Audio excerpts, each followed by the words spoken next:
ያረጀ ዝንጀሮ በወጣት የለመደውን ዝላይ ለመዝለል ሲሞክር የሚገጥመው ችግር ነውና እነዚህ ሰዎች ምንም አይነት የወታደራዊ ሳይንስ ዕውቀት የላቸውም።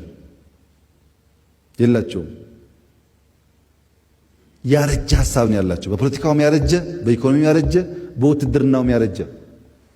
ያረጀው ሐሳብ ሁለት ታሪካዊ ጭብጦች ማሳያ ላቅርብ። በአሜሪካን ሲቪል ዎር የአሜሪካን ሲቪል ዎር የፈጠረው ዋናው ጉዳይ በሳውዝ የአሜሪካ ግዛቶችና በሰሜን የአሜሪካ ግዛቶች የነበረ ግጭት ነው። ግጭቱም የባሪያ ስርዓት ይቅር አይቅር ነው። አብርሃም ሊንከን የተሰኘው ፕሬዝዳንት ሲመጣ የባሪያ ስርዓት አስቆማለሁ ብሎ መጣ። ደቡብ አካባቢ ያሉ በጥጥ በሰሊጥ እርሻ የሚታወቁት ይሄ ስርዓት መቀጠል አለበት መቆም የለበትም የሚል አቋም ያዙ። ሲይዙ ጀነራል ጄፈርሰን ዴቪስ የሚባል በአሜሪካን ዎር አካዳሚ የተማረ በደቡብ ግዛት አካባቢ ራሱን ቺፍ ኦፍ ስታፍ አድርጎ ደቡቦች ተገንጥለናል ብለው የአብርሃም ሊንከን አስተዳደር አንቀበልም የሚል ዘመቻ አደረጉ። አብርሃም ሊንከን ልክ እንደኛ ለዓመታት ለመነ፣ ታገሰ።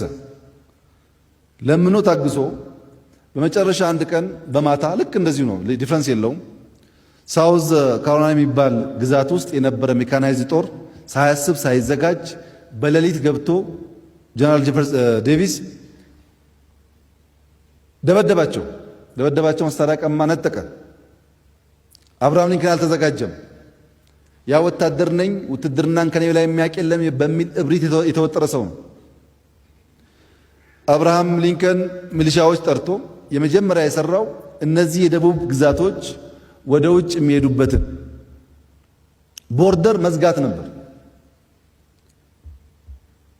እነሱ እንደ አብርሃም እንደ ጄፈርሰን ዴቪስ ሰሜን እዝን ሲያጠቁ፣ እኛ ደግሞ ቶሎ ብለን ቦርደር መዝጋት ላይ የመጀመሪያው ኦፕሬሽን ያካሄድ ነው።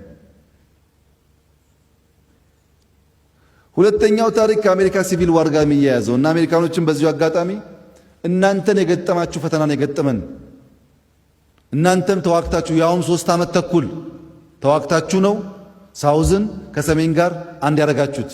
ለምን? አንኮንስቲቱሽናል ብላችሁ ህገ መንግስት አይደለም ብላችሁ። እኛም የገጠመን አንድ ነው፣ ጊዜው የሚለያየው